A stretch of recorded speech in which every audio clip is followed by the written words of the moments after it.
A judge here in Phoenix actually ruled the law enforcement is not an actual profession. Wow, I'm in agreement with them there. I'm Mark. Welcome to the No State Project channel. And just a quick video.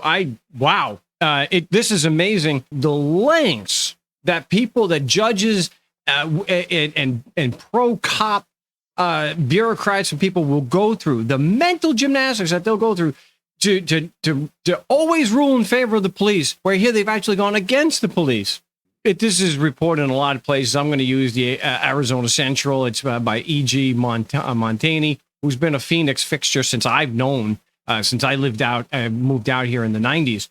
Wow. Arizona judge rules that law enforcement is not a profession. In the opinion, it's a challenge to the makeup of Arizona's Board of Executive Clemency, redefined, but not in a good way, the dedicated individuals who enforce the law. Wow, this is so. Let's get into the details here. The idea was that challenging the makeup of Arizona's Board of Clemency. That was the plan. The legal representatives of death row inmate Clarence Dixon, they filed a petition with the court saying that the board was, quote, illegally constituted by having too many former law enforcement professionals in it. So according to state law, no more than 2 members from the same professional discipline shall be members of the board at the same time. That's common sense. And like you say, yeah, it's a good rule. One of the rare instances of common sense from the state lawmakers. So I got to agree with them there. But the judge disagreed. So the judge is Maricopa County Superior Court Judge Stephen Hopkins. Hey, we got a picture of the guy. So this is a picture of Stephen Hopkins. Superior Court Judge Stephen Hopkins. And he disagreed. He actually ruled, historically, law enforcement has not been thought of as a profession. Wow. You would think that I wrote this, or someone like me, an anarchist like myself. Wow. So, all right, Stephen Hopkins. It's not a profession. I can actually, from personal experience, since that the only times I've been sexually assaulted, the 2 times I was sexually assaulted, both times were by police officers.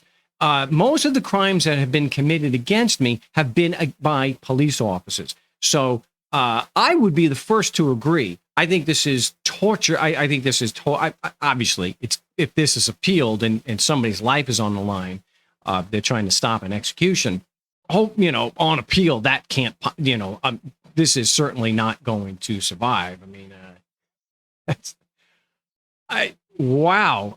So I like, he says that this must come to a shock to say Phoenix Police Department, which presumably will now disband its Professional Standards Bureau, since according to this particular court ruling, its officers are not professionals. I like what he writes here.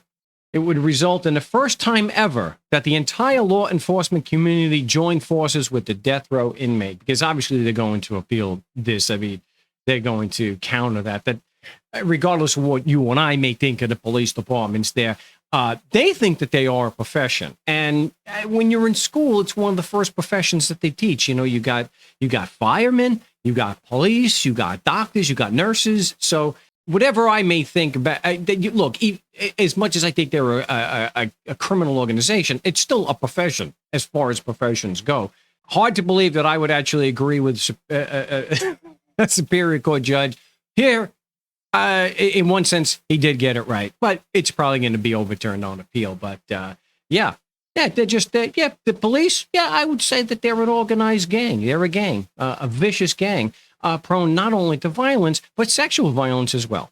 So kudos on Superior Court Judge Stephen Hopkins for getting something that's sort of right. That's it for this particular video. I'm Mark. This is the No State Project channel. If you'd like to help support the channel so I can do more videos more frequently, you can do so in the description. And I will be having shirts again available really soon. So hopefully next week before the end of April.